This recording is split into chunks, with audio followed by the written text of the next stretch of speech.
Good morning, welcome to Mega Nine TV morning paper analysis కార్యక్రమానికి స్వాగతం. ఈరోజు ప్రధాన పత్రికలోని ప్రధాన అంశాలు మనం చూద్దాం. ముందుగా మనం ఆంధ్రజ్యోతి దినపత్రికను తీసుకుందాం. ఆంధ్రజ్యోతి తెలంగాణ దినపత్రికలో ఈరోజు ప్రధానమంత్రి వార్తలు చెప్పుకోదగ్గటానికి అందరికీ అర్థమైందే వరద బీభత్సం. తెలంగాణ వ్యాప్తంగా ఎటు చూసినా వరద బీభత్సమే. ఒక్కసారిగా తెలంగాణ రాష్ట్రం మొత్తం కూడా ఈ వరదల వల్ల భారీ నష్టాన్ని చవి చూస్తుందని చెప్పుకోవాలి. ఈ వరదలు అనేక ప్రాంతాల్లో కామారెడ్డి, సంగారెడ్డి, అనేక మెదక్ ప్రాంతాలు ఇవన్నీ కూడా వరదలతో ముంచెత్తిందని చెప్పుకోవాలి. ఎలాంటి వరదలు అంటే చివరికి ప్రాణభయంతో, అంటే గతంలో ఇలాంటి వరదలు ఎప్పుడు చూడలేదు, ఇలాంటి పరిస్థితి వచ్చిందని కూడా ఎప్పుడు అనుకోలేదు.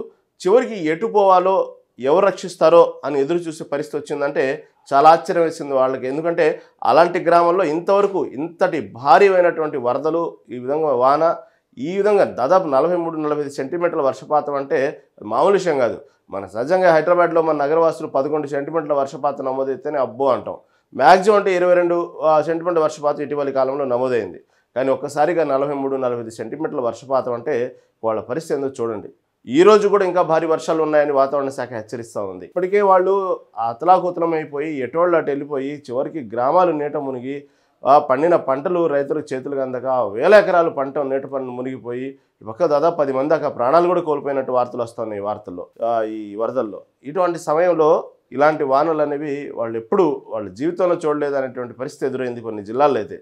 ఎందుకంటే కొందరైతే చూస్తుండగానే వర్షం పడుతుంది, సహజంగా మన ఇంట్లో ఉండి వర్షం చూస్తూ ఉంటాం కదా, వర్షం పడుతుంది లేదా బాగా పడుతుంది, అయ్యో కాలువలు వచ్చేస్తున్నాయి, లేతే భయంకరమైన నీరు ఇళ్లలోకి చొరబడుతుంది, ఇంతవరకు చూస్తూ ఉంటారు.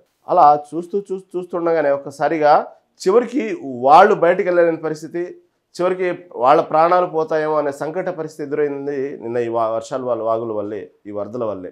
చివరికి వాళ్ళు సహాయం కోరే పరిస్థితి, పక్క ఎన్డీఆర్ఎఫ్ బృందాలు ఇవన్నీ కూడా ఎంతో సహాయ సహకారాలు చేస్తే కానీ బయటపడని పరిస్థితి ఏర్పడింది. వాళ్ళు మునుపెన్నడూ ఈ విధమైనటువంటి ఇలా వాళ్ళ సొంత ఇంట్లో ఉండి ఇలా చూస్తుండగానే వర్షాలు తెలియకుండా ఒక్కసారిగా వరద ముంచెత్తి చివరికి వాళ్ళు ఏం చేయాలో అర్థం కాక ముందు మా ప్రాణాలు బయటపడితే చాలు తర్వాత చూసుకుందాం అనే పరిస్థితి వచ్చిందంటే ఏ స్థాయిలో వర్షపాతం నమోదైందో చూడండి, ఎన్ని సెంటీమీటర్ల వర్షపాతం నమోదైందో చూడండి. ఇలాంటి పరిస్థితి అనేక నగరాలు, అనేక గ్రామాల్లో నిన్న చూశారు. ఇంకా ఈరోజు కూడా ఇంకా భారీ వర్షాలు ఉన్నాయని వాతావరణ శాఖ హెచ్చరిస్తుంది. ఆల్రెడీ రాత్రి నుంచి వర్షం మొదలైంది. కొన్ని అంటే ములుగుతున్న నక్కపై తాటికాయ పడ్డట్టు ఇంకా వాళ్ళు దాన్ని కోలుకోవటం కాదు కదా, అసలు ఆగింది లేదు ఆడ వర్షం. అలాగే వరదలు ఉన్నాయి. ఇటు పక్క మొత్తం ఎటు చూసినా గ్రామాలు నీట మునిగి ఉన్నాయి.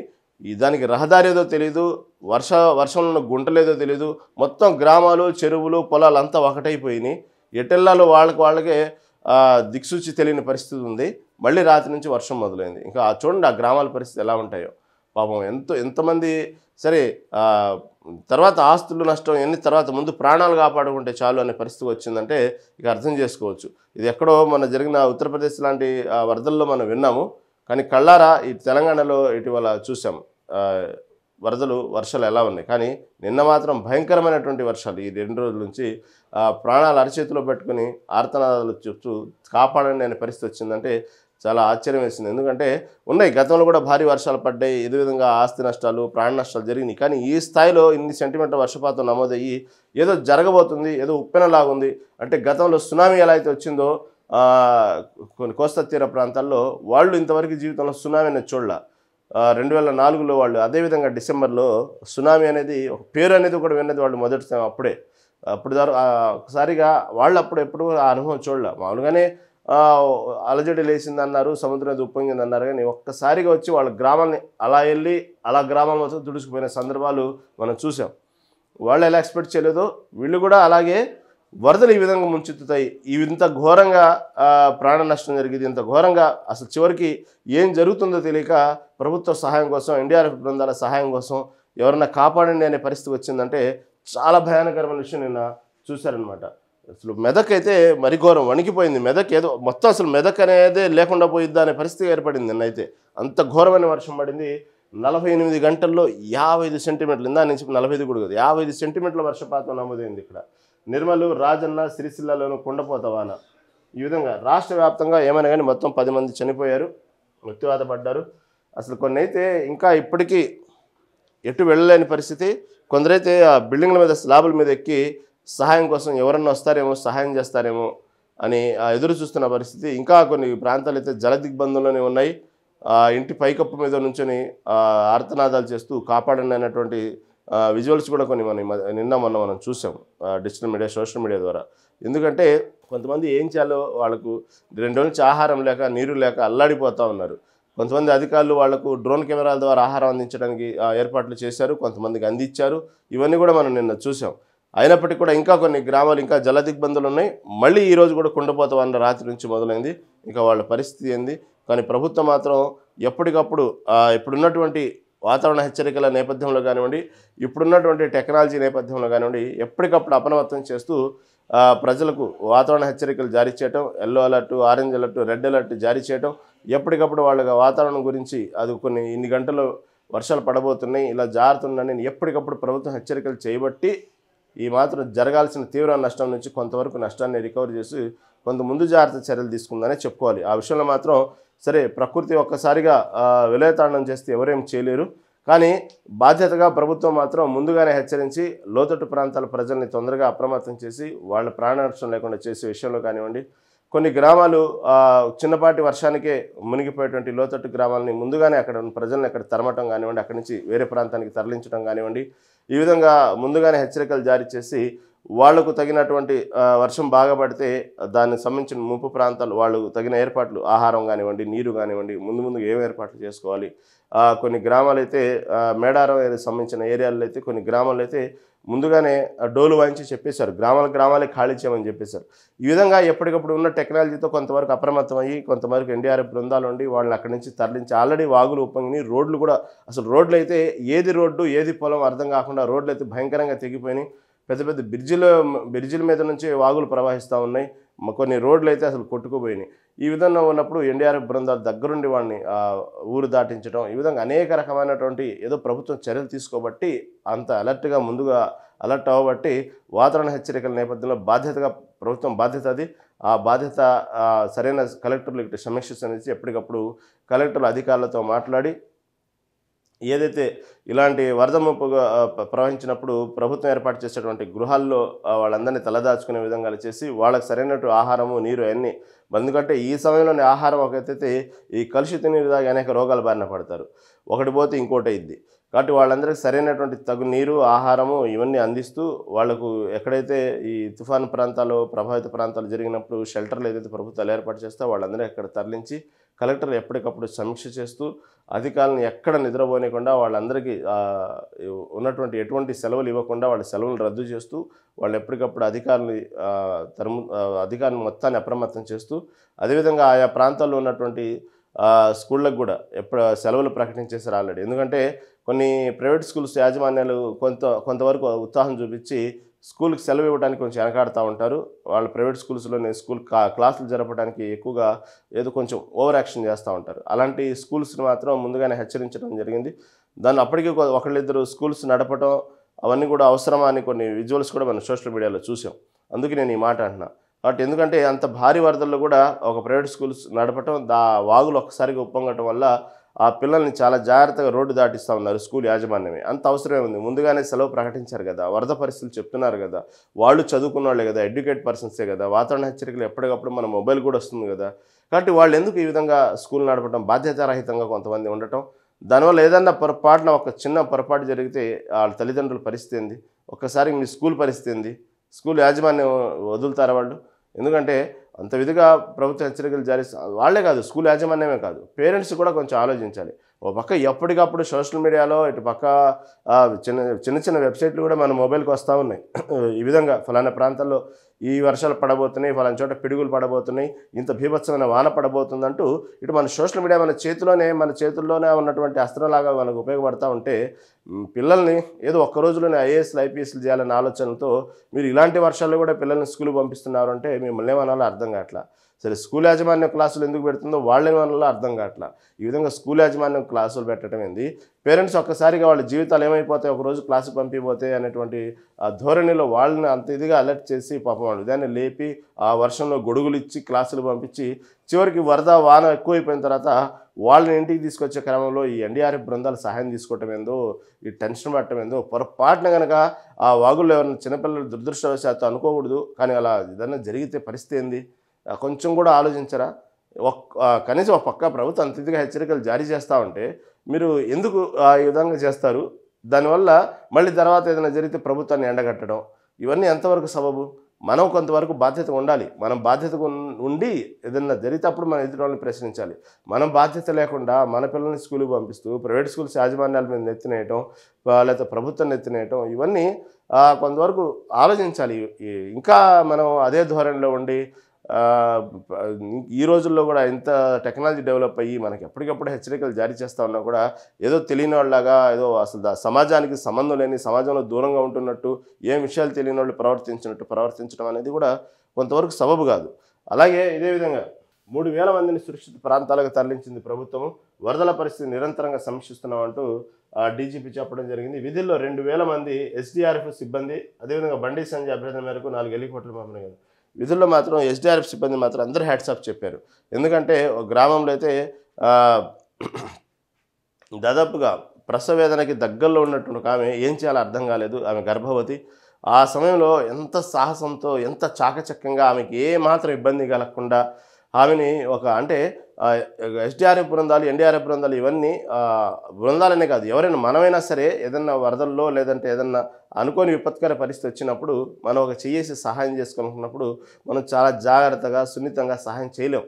ఆ పరిస్థితి ముందుగా ఏదైనా ఫైర్ అవుతా ఉన్నది, ముందు దాని నుంచి ప్రాణాలు కాపాడుకోవాలి. గాయాల తర్వాత సంగతి మనం ఏదో విధంగా ప్రవర్తిస్తాం. అదేవిధంగా ఒక అతను నీళ్ళలో కొట్టుకుపోతున్నాడు, మనం అతని చొక్కా చినిగిద్దా, జుట్టు రాలిద్దా, లేదా జుట్టును గట్టిగా పట్టుకుంటే అతను నొప్పి పుట్టిద్దా, ఇవన్నీ మనం ఆలోచించాం. ముందు అతన్ని ఈడ్చుకెళ్ళి గట్టున పడేస్తాం మనకు, ఎందుకంటే అది ప్రాణాలు కాపాడాలి లక్ష్యం.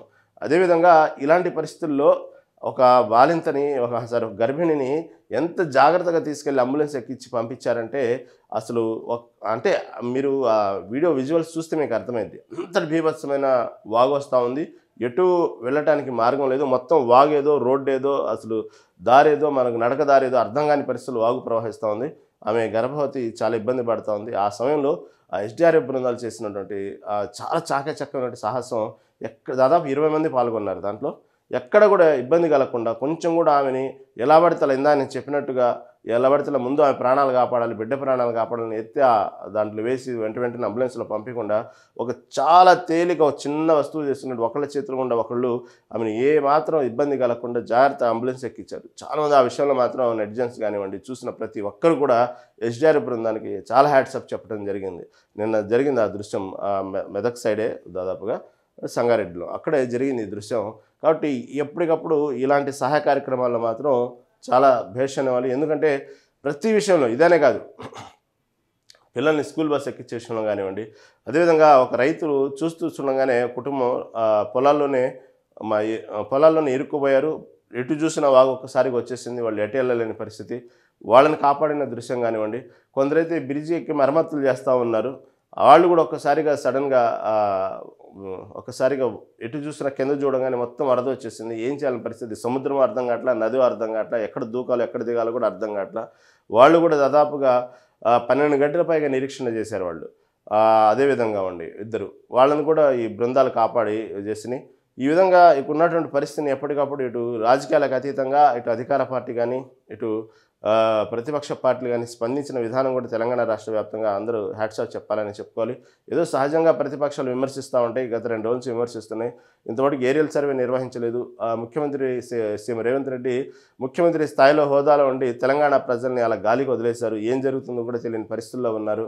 ఒక బాధ్యతగా ఒక ముఖ్యమంత్రిగా ఉండి ఉన్నటువంటి పరిస్థితుల్ని ఎలా సమీక్షించాలి, ఏరియల్ సర్వే ఏ విధంగా చేపట్టాలి, వాళ్ళకి ఏ విధంగా వాళ్ళలో ఎలా విధంగా ధైర్యం నింపాలి, వాళ్లకు ఏ విధంగా సహాయం చేశాలనే విషయంలో మాత్రం ఒక అనుభవం లేనటువంటి ముఖ్యమంత్రి అంటూ కేటీఆర్ గత 2 రోజుల నుంచి విమర్శిస్తూ ఉన్నారు. కానీ ఆ కేటీఆర్ విమర్శలను పక్కన పెడితే బాధ్యత మాత్రం ప్రభుత్వం మాత్రం ఎప్పటికప్పుడు ప్రభుత్వ యంత్రాంగం మాత్రం నడపడంలో చాలా సక్సెస్ అయిందని అనుకోవాలి.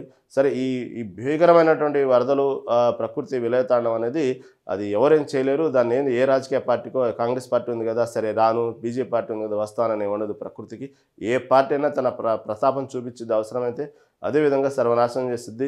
లేదంటే అదే ప్రకృతి అవసరం అనుకుంటే మంచి వర్షాలు కురిపించింది. దానికి భాష లేకపోతే పార్టీ లేకపోతే మతము, కులము, ప్రాంతము ఏ భేదాలు లేవు. అది అలాగే ప్రకృతి అనేది ఎంత మనం తప్పదు, ఎదుర్కోవాల్సిందే. కానీ ఇలాంటి సమయంలో ఒక ప్రభుత్వం బాధ్యతగా ఉండే విషయంలో మాత్రం ప్రశ్నించడంలో తప్పులేదు.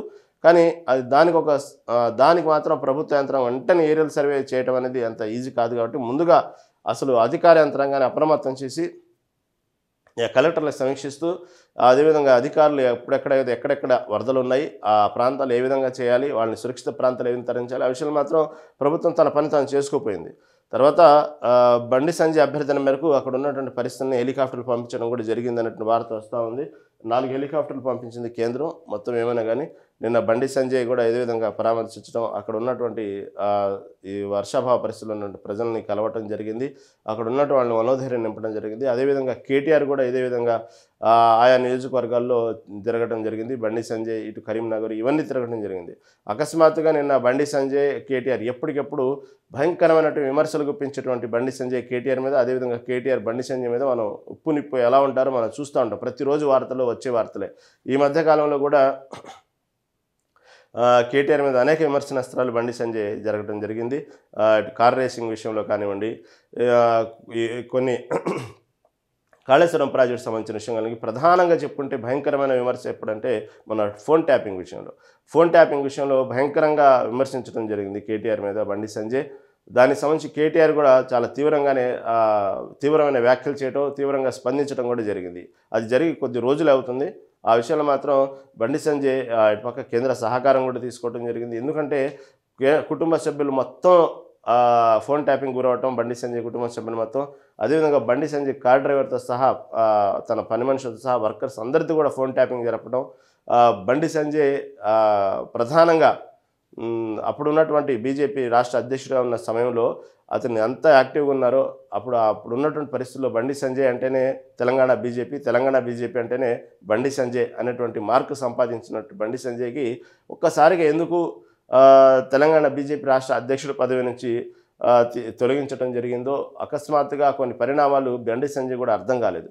కానీ అతని అనుమానం ఇవన్నీ ఫోన్ ట్యాపింగ్ విషయంలోనే జరిగింది, జరగాల్సిన నష్టం నాకు ఫోన్ ట్యాపింగ్ వల్లే జరిగింది అనేటువంటి అనుమానాలు కూడా అతనికి బలంగా ఉన్నాయి మొదటి నుంచి. కాబట్టి ఆ విషయంలో గతంలో అతను కంప్లైంట్ ఇవ్వడం జరిగింది. ఇప్పుడు మంత్రిగా ఉన్నారు కాబట్టి, కేంద్రంలో సహాయ మంత్రిగా ఉన్నారు కాబట్టి దానికి సంబంధించినటువంటి ఆ యంత్రాంగాన్ని వాడి మొన్నటి మొన్న యంత్రాంగాన్ని పిలిపించి జరిగినట్టు ఫోన్ ట్యాపింగ్ విషయంలో అతను సొంతంగానే ఒక మంత్రి హోదాలో ఉండి కొంతమందిని సెంట్రల్ నుంచి కావాల్సినటువంటి వాళ్ళని పిలిపించి, టెక్నీషియన్స్ పిలిపించి ఈ ఫోన్ ట్యాపింగ్ విషయంలో ఇటు సిట్ విచారణ కూడా హాజరవడం జరిగింది. అసలు ఏం జరిగిందనే విషయం తెలుసుకోవడం, ఆ విషయంలో కూడా చాలా ఘాటైన విమర్శలు చేయడం జరిగింది కేటీఆర్ మీద. ఎందుకంటే అతను ఓపెన్గానే చెప్పారు, ఎక్కడ దీంట్లో మసిపూసి మారెట్ చేసే మాటలు కానివ్వండి, లేకపోతే ఇండైరెక్ట్గా చెప్పే పదాలు కాదు, డైరెక్ట్గానే కేటీఆర్ని, కేసీఆర్ని, హరీష్ రావుని విమర్శించడం జరిగింది. వీళ్ళందరూ కావాలనే ఈ విధంగా చేశారని చెప్పడం జరిగింది. అదేవిధంగా ఒక కేసీఆర్, హరీష్ రావు ఫోన్లు తప్ప అందరి ఫోన్లు ట్యాపింగ్ అయినాయి అనే విషయాన్ని కానివ్వండి బండి సంజయ్ చాలా స్ట్రాంగ్గానే కౌంటర్ ఇవ్వడం జరిగింది. ఆ విషయంలో మాత్రం ఎక్కడో తనకు ఆ మనోవేదన మాత్రం అలాగే గురవుతూ ఉన్నారు బండి సంజయ్ ఈ ఫోన్ ట్యాపింగ్ విషయంలో. దానికోసం మాత్రం బీఆర్ఎస్ పార్టీని ఎండగట్టడం అని మాత్రం భయంకరంగా ఎండగడుతూ తన మొత్తాన్ని వెళ్ళగక్కడం జరిగింది. కాబట్టి ఇలాంటి పరిస్థితుల్లో ఒక్కసారిగా ఈ వరద ప్రభావిత ప్రాంతాలను పరామర్శించే విషయంలో అనుకోకుండా ఇద్దరు తారసపడ్డారు, కేటీఆర్, బండి సంజయ్. ఒక్కసారిగా అక్కడ ఉన్నటువంటి కార్యకర్తలు, రెండు పార్టీలకు సంబంధించిన కార్యకర్తలు ఒక్కసారిగా వాళ్ళిద్దరిని ఒకేసారి కరచాలన చేయడం చూడటం, ఇద్దరు ఒకేసారి మాట్లాడుకోవడం చూస్తే ఒక్కసారిగా వాళ్ళ ఆనందంతో ఉప్పొంగి ఒక్కసారిగా జేజేలు చెప్పడం నేను విజువల్స్లో చూసాం మనం. ఎందుకంటే ఎప్పుడు అలా ఉంటారు వాళ్ళిద్దరు ఉప్పు నిప్పులాగా. ఒక్కసారిగా సంబంధించినటువంటి వాళ్ళిద్దరూ మంచి ఉద్దేశంతో, సదుద్దేశంతోనే వచ్చారు. ప్రజలకు సంబంధించిన అక్కడ ఉన్నటువంటి ఏదో వర్షాభావ పరిస్థితుల్లో ఉన్నటువంటి ప్రజల్ని కలవటానికి వచ్చారు. వాళ్ళ పరిస్థితుల్ని, వాళ్ళ ఉన్నటువంటి ఆపదల్లో వాళ్ళ బాగోగులను కనుక్కుంటూ వాళ్ళకి తోచినటువంటి సహాయ కార్యక్రమాలు చేయడానికి ఇద్దరు వచ్చారు. కాబట్టి మంచి ఉద్దేశంతో వచ్చారు. అకస్మాత్తుగా వాళ్ళు మనస్ఫూర్తిగానే ఇద్దరు కరచాలనం చేయడం జరిగింది. ఎక్కువసేపు మాట్లాడుకోలేదు. సహజంగా వాళ్ళిద్దరు కలిసి ఏదో గుసగుసలాడుకుని ఎవరి దాన్ని వాళ్ళు వెళ్ళిపోయారు. ఆ కొంచెంసేపు ఒక్కసారిగా ఇద్దరు ఈ మనస్ఫూర్తిగా నవ్వుతూ కరచాలనం చేసుకునేటప్పటికీ సహజంగానే వాళ్ళని అభిమానించేటువంటి పార్టీ కార్యకర్తలు ఎవరికి వాళ్ళు కూడా ఆనందంగా ఇద్దరు కలవటం చూసి ఆనందంగా ఉరకలేశారు. ఇవన్నీ సహజంగా. మళ్ళీ దీని మీద సాయంత్రంలోపు విమర్శలు ఇంకా వస్తాయి, భయంకరంగా వస్తాయి. చూద్దాం అవి కూడా ఏమేమి వస్తాయో. ఈ విధంగా జరిగినటువంటి దాదాపుగా బండి సంజయ్ రికమెండేషన్తో ఏమైనా 4 హెలికాప్టర్లు పంపించింది కేంద్రము. ఇటు పక్క aerial survey CM Revanth Reddy, ఇటు పక్క ఉత్తమ్ కుమార్ రెడ్డి, మహేష్ కుమార్ గారు వీళ్ళందరూ కూడా ఒకసారిగా ఏరియల్ సర్వే చేస్తూ జరిగినటువంటి పంట నష్టాలు ఏవైతే ఉన్నాయి, ఎలా ఎలా గ్రామాలు మొత్తం గ్రామాలన్నీ ఒకటైపోయినాయి. ప్రధానంగా కొన్ని గ్రామాలైతే ఈ మెదక్ ఈ సైడ్ అయితే కొన్ని గ్రామాలైతే ఇప్పటికీ వాళ్ళ రూపురేఖ చిత్రమే మారిపోయింది. ఆ విధంగా ఇంకా వర్షపు నీరు అలాగే నిల్వ ఉంది. ఇవన్నీ కూడా ఎంత మేరకు నష్టం ఏందనే విషయాన్ని కూడా ఏరియల్ సర్వే చేయడం జరిగింది. సీఎం రేవంత్ రెడ్డి మొత్తం చూడటం జరిగింది. ఆ విషయంలో మాత్రం ఎక్కడ కూడా మనం వాళ్ళని మాత్రం నష్టం లెక్కలేయండి, అసలు ఎంతవరకు నష్టం వచ్చింది, అదేవిధంగా పంటలు ఆస్తుల నష్టం ఫోటోలు వీడియోలు మాత్రం భద్రపరచండి, దాన్ని మాత్రం అలాగే ఉంచండి అంటూ చెప్పడం జరిగింది. మీడియాకు కూడా చెప్పడం జరిగింది. ఏ సమస్య వచ్చినా వెంటనే స్పందించాలి, అది చిన్న సమస్యన పెద్ద సమస్యను అనుకోకూడదు. ప్రతి నిత్యం 24 గంటలు మాత్రం ప్రభుత్వ యంత్రాంగం మాత్రం ఎప్పుడు ప్రజలకు అందుబాటులో ఉండాల్సిందే అని చాలా గట్టిగా చెప్పడం జరిగింది సీఎం రేవంత్ రెడ్డి. ఆ విషయంలో మాత్రం ఎక్కడ కూడా వెనకాడకూడదు. అది చిన్న సహాయమా లేకపోతే పెద్ద సహాయం అని కూడా ఆలోచించకూడదు. ప్రతి ఫోన్ని స్పందించాల్సిందే, ప్రతి దానికి వెంటనే ఏమైందని మాత్రం తెలియాల్సిందే. ఈ విషయంలో మాత్రం నేను క్షమించనని చెప్పి గట్టిగా వార్నింగ్ ఇవ్వడం కూడా జరిగింది. పాత ఇళ్లలో ఉంటున్న వారిని తరలించండి. ప్రధానంగా ఇది కేవలం ఓకే సురక్షితంగానే ఉన్నాం కదా అనేటువంటి విషయంలో కొంతమంది ఉంటారు, అపోహలో ఉంటారు. కొంతమంది చాలా ఏళ్ల నాటి పాత ఇళ్ళు ఉంటాయి. ఈ పాత ఇళ్ళ వల్ల ఏంటంటే ఓకే వర్షంలో పర్లేదు, మనం ఇది మన జాగ్రత్తలో మనం ఉన్నాము, కావాల్సినంత ఆహారం మంచినీరు ఏర్పాటు చేసుకున్నాం, మన దాకా వర్షం ప్రభావం రాకుండా మేము జాగ్రత్తగానే ఉన్నాం అని చాలామంది అనుకుంటారు. కానీ వాళ్ళు ఉన్నటువంటి ఇళ్ళు చాలా సంవత్సరాల పాత ఇళ్ళు అయితే మెల్లిమెల్లిగా ఈ వర్షాభావం వల్ల ఈ వాగుల వల్ల మెల్లిమెల్లిగా తెలియకుండానే ఒక తేమ ఏర్పడి లోపల నానిపోతాయి పాతిళ్ళు. తేలిపోయి మనకు చెప్పకుండానే ఒక పేక మేడలాగా వెంటనే కుప్పుకొలిపోతాయి. దాన్ని అసలు ఎక్స్పెక్ట్ కూడా చేయరు, మనం భద్రంగానే ఉన్నాం అనుకుంటాం. కానీ ఆ పాతిళ్ళ వల్ల ఏమైందంటే ఇలాంటి తేమ శాతం ఎక్కువైపోయి ఒక్కసారిగా నీరు తగిలి తగిలి తగిలి ఒక్కసారిగా దాంట్లో ఉన్నటువంటి పట్టు కోల్పోయి ఒక్కసారి కుప్పకూలిపోతారు. అలా విధంగా కూడా ప్రాణాలు కోల్పోతూ ఉంటారు. కాబట్టి ముందు ప్రధానంగా ఇలాంటి వాటిని కూడా ప్రభుత్వమే వాళ్ళకి రిలీజ్ చేయాలి, ప్రభుత్వం వాళ్ళకి చెప్పాలి, అది బాధ్యత అది. కాబట్టి అవి కూడా పట్టించుకోండి. పాత్రలలో ఉంటున్న వారిని తరలించండి. వినాయక మండపాల వల్ల ఎక్కడైతే ఈ సమయంలో ప్రధానంగా ఈ సంవత్సరం కూడా అలాంటి దురదృష్ట వార్తలు విన్నాం మనం. ప్రతి సంవత్సరం వింటానే ఉంటాం, ప్రతి సంవత్సరం దానికి తగ్గట్టు జాగ్రత్తలు చెప్తానే ఉంటారు ఎప్పటికప్పుడు. అయినప్పటికీ కూడా ఎక్కడో చోట దురదృష్టకర సంఘటనలు జరుగుతూనే ఉంటాయి. మొన్న శ్రీకృష్ణాష్టమి రోజున అదేవిధంగా విద్యుత్ వైర్లు తగిలి దాదాపు 5 చనిపోవటం మనం చూసాం. ఈ విధంగా ఇప్పటికిప్పుడు వినాయక చవితి మండపానికి సంబంధించి మొన్న కూడా 1-2 సంఘటనలు మనం విన్నాం. ఇదే విద్యుత్ వల్ల చనిపోవటం అనేది, ఆ మండపాలు విగ్రహాలు ఎత్తేటప్పుడు దానికి సంబంధించినటువంటి ఏదైతే విద్యుత్ వైర్లు తగిలి ఈ విధంగా జరగటం జరిగింది. దానివల్లే మొన్నటి జరిగినటువంటి కొన్ని కార్యక్రమాల వల్ల విద్యుత్ వైర్ల వల్ల ఈ విధంగా నష్టం జరుగుతుందని కేబుల్ వైర్లను కట్ చేయటం, దానికి సంబంధించినటువంటి ఎక్కడికక్కడ ఈ నెట్ ప్రాబ్లం రావటం తెలంగాణ వ్యాప్తంగా ఇప్పటికీ అనేక విమర్శలు పాలైంది. వాళ్ళు చూస్తే నెట్కి సంబంధించినటువంటి మొత్తం యాజమాన్యం మొత్తం కూడా ఇప్పటికే దాని గురించి బహిరంగంగానే విమర్శించడం, ధర్నాలు చేయడం మనం చూసాం. ఈ విధంగా ఏమైనప్పటికీ కూడా ఈ వర్షాభావ పరిస్థితులు ఎక్కడికక్కడ మన నుంచున్న ప్రాంతం ఏంది, మన పరిసరాలు ఎలా ఉన్నాయి, మనం నుంచున్నటువంటి ప్రాంతం సురక్షితమేనా, మనం చెట్టు కింద నుంచున్నామా, పక్కన కరెంటు పోల్ ఉందా, ఇవన్నీ కూడా ప్రతి నిత్యం మనం ఒక స్పృహలో ఉండాల్సిందే ఈ పరిస్థితుల్లో మాత్రం. ఎందుకంటే ఇప్పటికి కూడా ఈరోజు కూడా ఈ తెల్లారుజామున కూడా మొత్తం హైదరాబాద్ నగర వ్యాప్తంగా కూడా వర్షం ఇప్పటికి కురుస్తూనే ఉంది. హైదరాబాద్ అనే కాదు, హైదరాబాద్ ఉన్నటువంటి రూరల్ ఏరియా కానీ ప్రతి పల్లెటూరులో కూడా మనం నుంచున్నటువంటి ప్రాంతం ఏంది, ఇది సురక్షితంగా ఉందా, మన చెట్టు కింద నుంచుంటే ఎటువంటి పరిస్థితులు మనం సహజంగా ఏం చేస్తాం, వర్షం పడంగానే పరిగెత్తుకుంటే ఏ చెట్టు కిందనో దేని కిందనో అంటే వర్షం పడని ప్రాంతం ఏదైనా చూసుకుని తల తడవకుండా మనం వెళ్ళి నుంచుంటాం. కానీ నుంచున్నటువంటి ప్రాంతం ఎలాంటిది, చెట్టు కింద నుంచుంటే ఒక్కసారి అనుకోకుండా వితిన్ సెకండ్స్లో పిడుగులు పడతాయి. కాబట్టి భయంకరమైనటువంటి పెద్ద చెట్టు దగ్గర మనం నుంచోవటం అనేది కూడా అంత సేఫ్టీ కాదు. కాబట్టి తడిసినాయం కాదు, అలాంటి చెట్ల కింద నుంచోవటం అనేది చాలా ప్రమాదం, చాలా అంటే చాలా ప్రమాదం. గతంలో ఇలాంటి సంఘటన చాలా జరిగినాయి. పల్లెటూళ్ళలో పిడుగులు పడి అనేక మంది చనిపోవడం కూడా జరిగింది ఈ విధంగా. కాబట్టి కొంతమంది గొర్రెల కాపర్లు కూడా గొర్రెలు మొత్తాన్ని మేపుకెళ్ళి ఆ చెట్టు కింద నుంచోబెడతారు. అలాంటి సమయంలో కూడా పిడుగులు పడి కొన్ని పదుల సంఖ్యలో గొర్రెలు చనిపోవటం మనం చూసాం. కాబట్టి ఆ పిడుగు పడే ప్రాంతాల్లో మనం అంత సురక్షితంగా ఉండలేము. కాబట్టి చాలా జాగ్రత్తగా ఉండాలి. ఇలాంటి విషయాల్లో కూడా కొంచెం ప్రభుత్వం హెచ్చరికలు జారీ చేస్తూ ఉంది ఎప్పటికప్పుడు. అదేవిధంగా మనం తెలియకుండానే రోడ్డు దాటే విషయంలో బురద తగలకూడదు అనే విషయంలో ఆ నీరు మొత్తం చాలా చూడటానికి చాలా జుగుప్సాకరంగా ఉంది అనే విషయంలో మనం అనేక ప్రయత్నాలు చేస్తూ ఉంటాం. కొంతమంది దూకడానికి ప్రయత్నం చేస్తూ ఉంటాం, కొన్ని గోడలు సపోర్ట్ తీసుకోవడానికి ప్రయత్నం చేస్తూ ఉంటాం. తెలియకుండానే మనం ఆ సపోర్ట్ తీసుకునే విధానంలో అక్కడ ఉన్నటువంటి కరెంట్ పోల్స్ని కూడా మనం వెంటనే పట్టుకోవడానికి ప్రయత్నం చేస్తాం. అది కరెంట్ పోలా, దాంట్లో కరెంట్ సప్లై ఇద్దా లేదా ఆలోచన ఆ సమయంలో పనిచేయదు. మనం దూకామా, సపోర్ట్ తీసుకున్నామా, ఒక బురద లేని ప్రాంతమో లేకపోతే ఒక నీరు నిలవలేని ప్రాంతంలో మనం రహదారి గుండా వెళ్తున్నాం, ఈ ఆలోచన ధోరణిలోనే మనం ఏం చేస్తామంటే జనరల్గా వెంటనే సపోర్ట్ తీసుకోవడానికి అక్కడ ఏ కర్ర ఉందా, కరెంట్ పోల్ ఉందా, ఏదో ఒకటి ఒక సపోర్ట్ తీసుకుంటాం. అలాంటి విషయంలో మాత్రం ఇప్పుడున్న పరిస్థితుల్లో మాత్రం చాలా జాగ్రత్తగా ఉండాలి. ఎందుకంటే ఇది ముందే హెచ్చరించడం కాదు, ఇలాంటి సంఘటన చాలా చాలా జరిగినాయి ఈ విధంగా కరెంట్ పోల్ సంబంధించి. కాబట్టి అలాంటి విషయాల్లో కూడా కొంచెం మనం జాగ్రత్త వహించాలి. అంటే మన స్పృహలో ఉండాలి. స్పృహలో ఉండి ఈ రోజుల్లో ఏంటంటే ఉదయం లేచిన దగ్గర నుంచి ప్రతి వాళ్ళకి ఏదో ఒక రకమైనటువంటి సమస్య లేని మనిషి లేడు. ఏదో ఒక బాడీ ప్రజెంట్ మైండ్ ఆబ్సెంట్ లాగా ప్రతి వ్యక్తి కూడా ఏదో ఒక ఆలోచన ధోరణిలోనే ఉంటున్నాడు. దానికి తోడు ఇప్పుడు వచ్చినటువంటి ఈ మొబైల్ ఫోన్ సౌకర్యం వల్ల, ఈ మొబైల్ వల్ల డేటా ఫ్రీగా ఇవ్వటం వల్ల ఏమైందంటే మనం నడిచేటువంటి దారి ఎక్కడున్నాము, ఏ పరిస్థితుల్లో ఉన్నాము, మన చుట్టుపక్కల ప్రాంతాలు ఏ విధంగా ఉన్నాయి, మనం ఏ పరిస్థితుల్లో నడుస్తున్నామనే కనీసం ఆ స్పృహలో కూడా లేకుండా కొంతమంది ఈ మధ్యన ఇయర్ ఫోన్స్, హెడ్ ఫోన్స్ చెవుల్లో పెట్టుకుని ఫోన్లు చూసుకుంటూ వెళ్ళటం మొదలుపెట్టారు. చుట్టుపక్కల వాహనాలు వస్తున్నాయా, మనం అసలు ఎంత జాగ్రత్తగా వెళ్తున్నాం, మనం ఏం జరుగుతున్నాయి కాన్షియస్లో కూడా మనం లేవు. ఇలాంటి వర్షంలో కూడా అంతే. కాబట్టి ఈ కాన్షియస్లో లేకుండా ఫోన్ చూసుకుంటూ వెళ్ళటం అనేది కూడా అంత సురక్షితం కాదు. ప్రధానంగా ఈ కరెంటు పోల్స్ విషయంలో కానివ్వండి, చెట్ల కింద ఉండే విషయంలో కానీ చాలా జాగ్రత్తగా ఉండాలి ఈ సమయంలో. కాబట్టి ఎప్పుడైతే ఈ వినాయకుని మండపాలు ఏర్పాటు చేస్తున్నారో, ఈ వినాయకుని మండపాలు ఏర్పాటు చేసే క్రమంలో కూడా విద్యుత్ వైర్ని బాగా గమనించుకోవాలి. అంతేకాదు ఈ వర్షం పడ్డప్పుడు ఈ వినాయక మండపాల్లో తెలియకుండానే, ఎందుకంటే వినాయక మండపాల్లో కూడా లైటింగ్ అవసరం. వినాయక మండపాల్లో భారీ సెట్టింగ్లు మనం చూస్తున్నాం, భారీ లైటింగ్లు మనం చూస్తున్నాం. కాబట్టి ఇలాంటి సందర్భంలో ఏంటంటే ఈ వర్షాలు పడ్డప్పుడు తెలియకుండానే ఆ లైటింగ్ ఏర్పాటు చేసే క్రమంలో అక్కడక్కడ కొన్ని జాయింట్స్ చేస్తూ ఉంటారు. అవి దాని మీద సరైనటువంటి రక్షణ లేకుండా జాయింట్లు చేయటం, ఆ టయానికి పని అయిపోయింది అన్నట్టు విషయంలో ఎలక్ట్రీషియన్స్ కూడా హడావుడిగా ఉంటారు. ఎందుకంటే ఈ వినాయక చవితి విషయంలో అనేక మండపాలు వాళ్ళు కాంట్రాక్ట్ మాట్లాడుకుని ఉంటారు.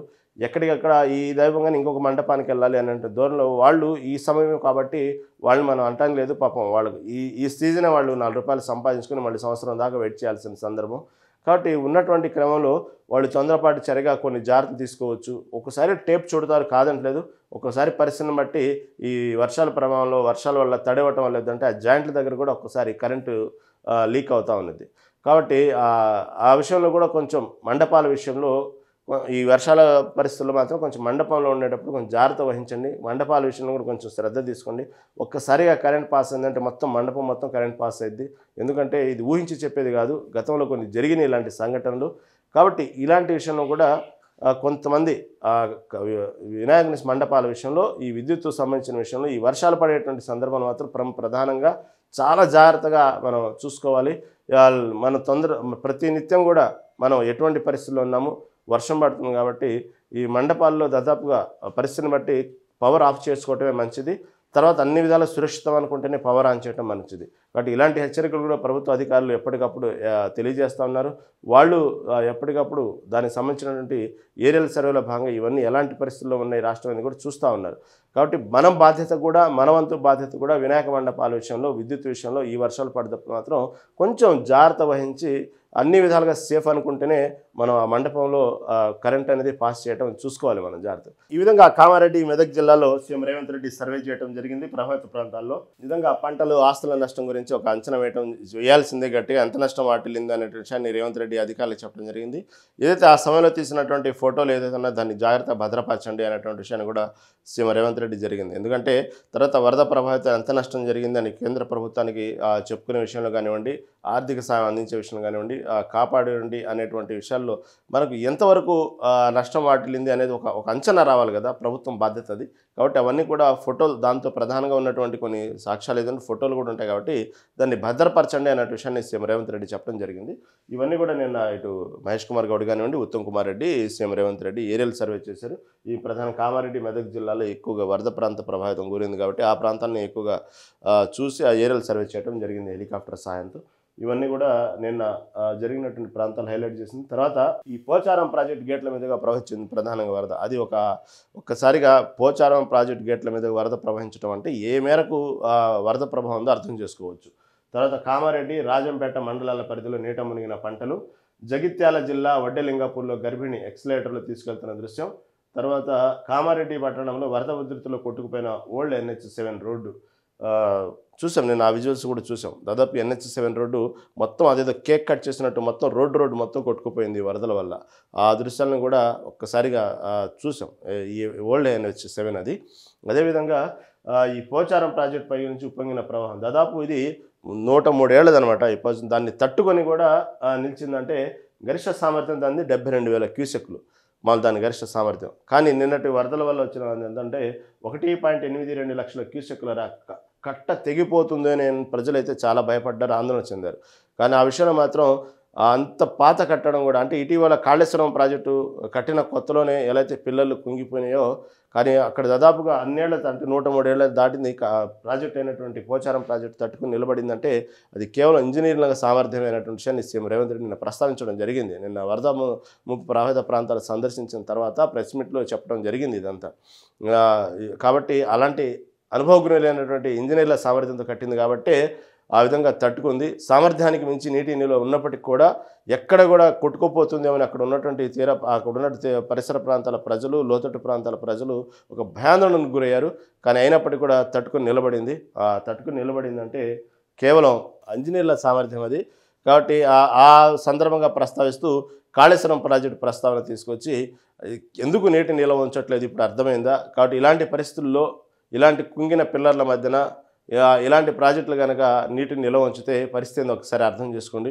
మొత్తం చాలా భయంకరమైనటువంటి నష్టాన్ని చవిచూస్తాము అన్నట్టు. ప్రాణ నష్టంతో పాటు అనేక రకమైనటువంటి ఆస్తి నష్టాలు కానీ ఎన్ని సంభవిస్తారు. తెలంగాణ ప్రభుత్వానికి మాయని మచ్చగా ఏర్పడింది. కాబట్టి అందుకే నేను ఈ విధంగా చేశానంటూ ఈ సందర్భంలో కాళేశ్వరం ప్రాజెక్టు ప్రస్తావన కూడా నిన్న సీఎం రేవంత్ రెడ్డి తీసుకురావడం జరిగింది. అదేవిధంగా వరద తగ్గడంతో ఊపిరి పీల్చుకున్న జనం రాష్ట్ర వ్యాప్తంగా 120 చెరువులు గండ్లు, నష్టపోయిన రైతులను ఆదుకుంటామంటూ పొంగులేటి శ్రీనివాస్ చెప్పడం జరిగింది. ప్రజలకు వైద్య సాయం అందించాలంటూ దామోదర రాజ నరసింహ చెప్పడం జరిగింది. ఇది ఇక్కడే కాదు, కశ్మీర్ నుంచి కన్యాకుమారి దాకా ఎటు చూసినా మొత్తం వర్షాలే మనకు భయంకరంగా కనబడుతున్నాయి.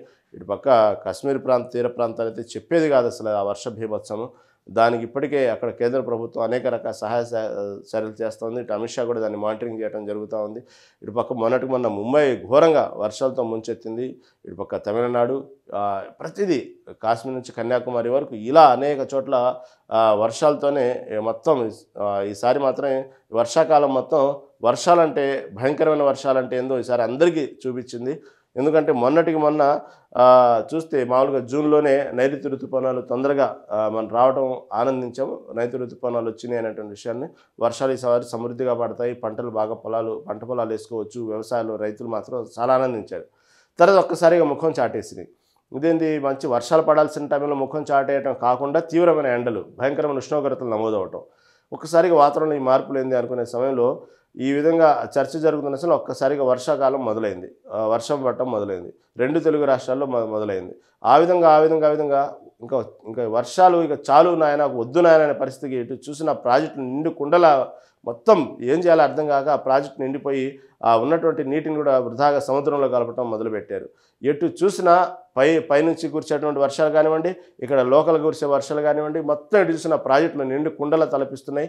కొన్ని నీటిని ఏం చేయాలో అర్థం కాక దాని స్థాయికి మించి క్యూసెక్కుల నీరు ఉండటం వల్ల కొంత సముద్రపు నీరుని వదిలేస్తున్నప్పటికీ కూడా అయినప్పటికీ కూడా ఇంకా పైనుంచి వర్షాలు పడుతున్నాయి. కాబట్టి మొత్తం ఎటు చూసిన ప్రాజెక్టులు మాత్రం నిండు కుండను తలపిస్తున్నాయి.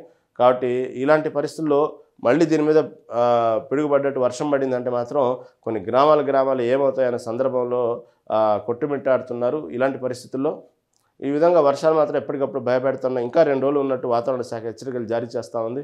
ఆల్రెడీ నిన్న రాత్రి నుంచే వర్షాలు మళ్ళీ మొదలవటం జరిగింది. దానికి ఇప్పటికే మెదక్కు అయితే ఘోరంగా 55 సెంటీమీటర్ల నష్టపాతం నమోదు అంటే మామూలు విషయం కాదు. వాళ్ళు ఇప్పటికీ వణికిపోతున్నారు. మళ్ళీ అక్కడ రాత్రి నుంచి వర్షం తీవ్రంగా మొదలైంది.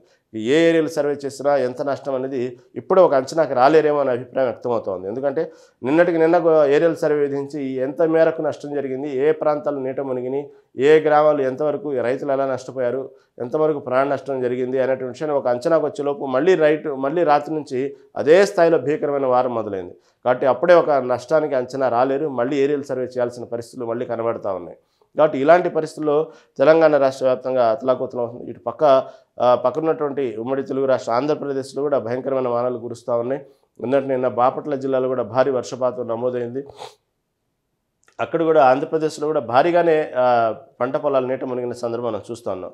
ఈ విధంగా చూస్తే ఏటు నుంచి కాశ్మీర్ నుంచి కన్యాకుమారి దాకా వర్షాలు వరదలు ఇదే వాతావరణం ఇదే న్యూస్లు మనం నిన్నటి నుంచి చూస్తూ ఉన్నాం. ఈ విధంగా చూడండి, ఈ రోడ్డు చూడండి ఏ విధంగా కొట్టుకుపోయిందో చూడండి. NH7 ఇది. ఈ విధంగా భయంకరమైనటువంటి పరిస్థితులు నిన్నంతా. ఇదొకటి. ఇంకొక విజువల్ కూడా ఉంది. దాదాపు అసలు రోడ్డు అయితే కేక్ కట్ చేసినట్టు మొత్తం నిన్నంతా అదే న్యూస్. అసలు ఆకాశానికి చిల్లు పడిందా అన్నట్లు ఆగకుండా ఒకటే వాన, కుంభవృష్టి ఒక రకంగా. కామారెడ్డి, మెదక్, నిర్మల్, రాజన్న, సిరిసిల్ల తదితర జిల్లాలో కుండపోతగా వచ్చిన వానకు చెరువులు నిండి కట్టలు తెగిపోయి, వంతెనలు కూడా కూలాయి, కలవట్లు కొట్టుకుపోయి, వాగులు పొంగాయి, ఊళ్ళకూళ్ళే జలదిగ్బంధమయ్యాయి. ఇటుపక్క రహదారుల ధ్వంసమై వాహనాలు ఎక్కడికక్కడ నిలిచిపోవడంతో పలు ప్రాంతాల్లో గంటల కొద్దీ ట్రాఫిక్ స్తంభించింది. పదుల సంఖ్యలో గ్రామాలు విద్యుత్తు నిలిచిపోయి అంధకారంలో అలుముకుంది. చాలా జిల్లాల్లో మంగళవారం సాయంత్రం పట్టిన ముసురు విడవకుండా గురువారం సాయంత్రం దాకా అలాగే ఉంది. ముఖ్యంగా కామారెడ్డి జిల్లాను భారీ వర్షాలు వరదలు అతలాకుతలం చేశాయి. జిల్లా చరిత్రలో ఎప్పుడూ లేని విధంగా 2 రోజుల్లో రికార్డు స్థాయి వర్షపాతం నమోదైంది. జిల్లా కేంద్రంతో పాటు ఏ గ్రామాన్ని తండాను కదిలించిన వరద కన్నీటి గాథలే. జిల్లాలోని రాజంపేట మండలం ఆరుగొండ గ్రామంలో బుధవారం ఉదయం 8 గంటల నుంచి మధ్యాహ్నం 2 గంటల వరకు కేవలం 6 గంటల్లోనే 36.8 సెంటీమీటర్ల వర్షపాతం నమోదవడం గమనార్హం. కామారెడ్డి పట్టణ కేంద్రంలోని పెద్ద చెరువు ఉధృతంగా ప్రవహించడంతో ఇటు లోతట్టు ప్రాంతాలన్నీ జలమయమయ్యాయి. జిల్లా యంత్రాంగం తర్వాత NDRF, SDRF బృందాలు రంగంలో దిగి రెస్క్యూ ఆపరేషన్ ద్వారా వరదలు చిక్కుకున్న అనేక మంది ప్రాణాలు కాపాడటం అనేది ఈసారి కాదు ఎప్పుడు వాళ్ళు చేసేటువంటి పని అదే. పరిస్థితులకు అనుగుణంగా చాలా తెలివితేటలతో చాకచక్యంతో వాళ్ళు అక్కడ ఉన్నటువంటి ప్రాణ నష్టం, ఆస్తి నష్టం జరగకుండా చూస్తూ ఉంటారు. కానీ ఈసారి మాత్రం అనేక రకమైనటువంటి NDRF, SDRF బృందాలు అని పేరు వినటమే కానీ వాళ్ళ సహాయక చర్యలు ఎలా ఉంటాయనేది కేవలం వీడియోలో, టీవీలో చూడటమే కానీ వాళ్ళు స్వయంగా అనుభవించేటువంటి పరిస్థితులు వచ్చినాయి ఈ జిల్లాల్లో. వాళ్ళ సహాయం ఏ విధంగా ఉన్నది, వాళ్ళది అవసరం వచ్చింది వాళ్ళతో. అలాంటి వరదలు ఈసారి చూశారు. ఇంతవరకు వాళ్ళు SDRF, NDRF పేర్లు వినటమే కానీ SDRF, NDRF డైరెక్ట్గా వాళ్ళ దగ్గరికి వచ్చి సహాయం చేస్తున్నటువంటి పరిస్థితి నిన్న చూశారు. అంటే ఏ స్థాయిలో గతంలో వాళ్ళు ఎప్పుడు చూడనటువంటి వరదలు, దాంట్లో వాళ్ళు చిక్కుకుపోవటం, ఆ వరద ఉధృతి ఏందనేది వాళ్ళు స్వయంగా అనుభవించిన సందర్భాలు నిన్న చూశారు. కాబట్టి ఆ విషయంలో మాత్రం SDRF, NDRF బృందాలు మాత్రం అందరూ హ్యాట్స్ ఆఫ్ చెప్తున్నారు. వాళ్ళు మాత్రం ఎందుకంటే వాళ్ళ సేవలు చెప్పేది కాదు, వాళ్ళ ఆ సందర్భంలో వాళ్ళ ప్రాణాలను కూడా లెక్క చేయకుండా వాళ్ళకు ఉన్నటువంటి అనుభవంతో వాళ్ళు తీసుకున్నటువంటి ఆ ఉద్యోగపరితం ఉన్నటువంటి ట్రైనింగ్లో భాగంగా వాళ్ళు చేసినటువంటి సహాయ కార్యక్రమాలు అయితే చాలా తెలివితేటలతో ఎవ్వరికి ఎటువంటి ఇబ్బంది లేకుండా అనేక మంది ప్రాణాలు రక్షించే విషయంలో వాళ్ళు తీసుకున్న చాలా చాకచక్యంగా తీసుకున్న నిర్ణయాలు మాత్రం అందరూ అభినందిస్తున్నారు. ఈసారి మాత్రం వాళ్ళ సేవలు మర్చిపోలేనివని చాలామంది కొనియాడుతున్నారు. ఏ విధంగా దానికి సంబంధించినటువంటి చూడండి ఏ విధంగా వెళ్తూ ఉన్నారో. నీట మునిగిపోయినటువంటి JCB ప్రొక్లైన్ సహాయంతో అక్కడ ఉన్నటువంటి దాటడం విషయం కూడా విజువల్స్ చూడండి. అదే చూడండి పెద్ద పెద్ద చెరువులు ఎంత లోతున గండిపడ్డాయో ఆ విషయం కూడా చూపిస్తూ ఉన్నారు. తర్వాత అది పెద్ద పెద్ద బ్రిడ్జీలో కొట్టుకుపోయినాయి, ఎంత భయంకరమైన పెద్ద గుంటలు ఏర్పడ్డాయి చూడండి. ఈ విధంగా ఇవన్నీ ఎప్పటికీ రికవర్ అవ్వాలి. అసలు ఇలాంటి వర్షపాతం, ఇలాంటి బ్రిడ్జిలు అంటే చూడండి ఎప్పుడో ఏళ్ల నాటివి. ఎప్పుడన్నా ఇంతటి పెద్ద వర్షాల్లో ఆ విధంగా కొట్టుకుపోయిద్దని వాళ్ళు ఎప్పుడు ఊహించి కూడా ఉండరు. అలాంటి పెద్ద పెద్ద బ్రిడ్జిలే వాగుల దెబ్బకు మొత్తం కొట్టుకుపోయి అంత భారీ గుంటలు ఏర్పడి చూడండి ఈ విధంగా రహదారులే లేకుండా పోయినాయి. పాత NH7 అయితే అసలు పూర్తిగా ధ్వంసం అయిపోయింది. కొన్ని అయితే రైల్వే ట్రాకులు దెబ్బతిన్నాయి. ఎక్కడికక్కడ రైల్వే మార్గాలు మొత్తం ఎక్కడెక్కడ నిలిచిపోయినాయి. కొన్ని గ్రామాలకైతే అసలు కరెంటే లేదు నిన్నటి నుంచి 2 రోజుల నుంచి. ఆ విధంగా విద్యుత్ ఎక్కడెక్కడ అంతరాయం ఏర్పడతా ఉంది. ఇటుపక్క కొన్ని గ్రామాలు అయితే తాగడానికి నీరు లేక, తినడానికి తిండి లేక డ్రోన్ల సహాయంతో అధికారులు పంపిస్తూ ఉన్నారు ఆహారాన్ని. ఈ విధంగా నేను మొత్తం ఎటు చూసిన ఇదే వార్తలు. తర్వాత ఆంధ్రజ్యోతి తీసుకునేటువంటి ఇంకో ప్రధానమైన వార్త, ట్రంప్ సుంకాలను ఎలా ఎదుర్కొందాం. ఇది దాదాపుగా మొట్టమొదటిగా 25% ట్రంప్ సుంకాలు ఏదైతే భారత్ మీద టారిఫ్లు విధించిందో తర్వాత ఒక్కసారిగా మళ్ళీ 27వ తారీఖు మొన్న మళ్ళీ 50% సుంకాలతో మళ్ళీ మొదలుపెట్టింది భారత్ మీద. ప్రతి విషయంలో కూడా భారత్ విషయంలో పోను టారిఫ్ల విషయంలో మొదలైనటువంటి చినికి గాలివాని ఎలా అయిందంటే అమెరికా, భారత్ శత్రు దేశాల్లా తయారైపోయినాయి. ఆ విధంగా కానీ ఎలా అంత మాత్రాన అమెరికా టారిఫ్లు విధించిందని చెప్పి మనం భయాందోళనకు గురి కావాల్సిన అవసరం లేదు. మనం ఎప్పుడైతే భయాందోళనకు గురి అవుతామో ఇంకా అమెరికా ఇంకా రకరకాలుగా మనల్ని ఆడుకునిద్ది. ఇక డైరెక్ట్గా అసలు అయితే ఆ ట్రంప్ అయితే భారత్ మీద డైరెక్ట్గానే విషయం కక్కుతున్నారు. ఇది కేవలం టారిఫ్ల రూపంలోనే కాదు, తన నోటి వ్యాఖ్యల ద్వారా దురుసు ప్రవర్తన ద్వారా కూడా భారత్ మీద అనేక రకమైన విషయం కక్కడం మొదలుపెట్టారు. భారత్ గురించి చాలా ఘోరంగా మాట్లాడటం మొదలుపెట్టారు ట్రంప్. ఒక్కసారిగా ట్రంప్ రావాలని ఎంత కోరుకున్నారో భారతీయులు, అక్కడ ఉన్నటువంటి అమెరికాలో ఉన్నటువంటి భారతీయులు ఎంత విధంగా అయితే కోరుకున్నారో, ఇప్పుడు అందరూ ఒక రకమైనటువంటి ఒక షాకింగ్లోనే ఉన్నారని చెప్పుకోవాలి. ఎందుకంటే భారత్తో ట్రంప్ చాలా స్నేహపూర్వకంగా ఉంటారు. అదేవిధంగా మోడీ కూడా ట్రంప్ పట్ల అంతే విధేయత, అందరూ చాలా మంచి స్నేహపూర్వకమైనటువంటి వాతావరణంలో ఉంటారు. ఒక్కసారిగా కేవలం రష్యాతో ఉన్నటువంటి చమురు విషయంలో ఉన్నటువంటి రష్యాతో ఉన్నటువంటి మన బంధాన్ని ఉన్నటువంటి విషయంలో ఒక్కసారిగా ఎందుకు అంతా ఫైర్ అయ్యారు అనే విషయం తెలియదు. కానీ ఒక్కసారిగా ట్రంప్ భారత్ మీద విషయం వెలగక్కటం అనేది జరుగుతూ ఉంది. అదేవిధంగా ఆపరేషన్ సింధూర్ విషయంలో కూడా నేనే ఆపాను అనేటువంటి విషయాన్ని ట్రంప్ చెప్పడం పట్ల భారత్ ఎక్కడ కూడా ఏకీభవించలేదు. ఆ విషయంలో కూడా ట్రంప్ అలకబోనారు అనేటువంటి విషయాన్ని కొంతమంది చెప్తున్నారు. ఎందుకంటే అతను నోబెల్ శాంతి బహుమతికి ఎప్పుడైతే అర్హుణ్ణి అని తనకు తాను ఫీల్ అవుతున్నాడో, ఆ సందర్భంలో ఈ ఆపరేషన్ సింధూర్ నేనే ఆపాను అని చెప్పుకున్నటువంటి సందర్భంలో ఎక్కడ భారతదేశం ఏకీభవించేటప్పటికీ అతను కొంతమంది విశ్లేషకుల అభిప్రాయం అది. కొంతవరకు అది మనసులో పెట్టుకున్నాడు అనేటువంటి కొంతదైతే, ఏ మనసులో పెట్టుకున్నా ఏమైనా భారత్ అతనికి కదిలించలేడు. భారత్ తగ్గటువంటి కావాల్సిన వనరులు ఉన్నాయి. భారతదేశానికి కావాల్సినటువంటి మన దేశంలో కావాల్సిన వనరులు, మన దేశానికి కావాల్సినటువంటి ఆర్థిక పరిస్థితి, జీడిపి బాగా ఉంది. మనకు కావాల్సినటువంటి ఆర్మీ పటిష్టంగా ఉంది. మన దేశంలో సమృద్ధిగా పంటలు ఉన్నాయి. మన దేశాల కులమతాలకు అతీతంగా అందరూ భిన్నత్వం ఏకత్వంగా బతుకుతూ ఉంటాం ఇక్కడ అందరం. కాబట్టి భారత్ని కదిలించడం అంత ఈజీ కాదు. అతను ఏదో ఉక్రెయిన్ లాంటి దేశం అనుకున్నారేమో. కాబట్టి ట్రంప్ విషయంలో మన భారతదేశం ఎక్కడ భయపడాల్సిన అవసరం లేదు. కాకపోతే ఈ టారిఫ్ల విషయంలో మనం ఏం చేయాలి, మనం ఎంతవరకు మన అడుగులు ఏ విధంగా ఉండాలి.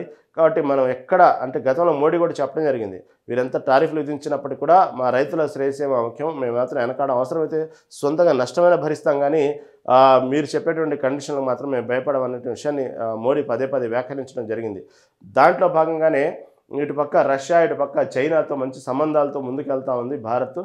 టోటల్గా ఓవరాల్గా కొన్ని దేశాలని కలుపుకొని చివరికి తన వేలుతో తనే పొడుచుకుంది అమెరికా అనేటువంటి ధోరణిలో తీసుకెళ్లే విధంగా భారత్ ఇప్పటికే పావులు కదుపుతూ ఉంది. ఎక్కడ చూసినా జయశంకర్ కానివ్వండి చేస్తున్నటువంటి ఈ మధ్య చేస్తున్న వ్యాఖ్యలను చూస్తూ ఉంటే డైరెక్ట్గానే అమెరికా పట్ల డైరెక్ట్గానే వ్యాఖ్యానించడం జరుగుతూ ఉంది. ఎక్కడ తగ్గేది లేదు అన్నట్టు భారత్ ప్రవర్తన, మన దేశం ప్రవర్తన అయితే చాలా కట్టుగా అర్థమవుతూ ఉంది. కాబట్టి ఈ విషయంలో తారీఫ్ల విషయంలో ఎలా ఉండాలి, ఇప్పటికే అమెరికన్లు కూడా ట్రంప్ మీద వ్యతిరేకత ఉన్నారు. ఇప్పటికే అనేక ధర్నాలు చేస్తూ ఉన్నారు.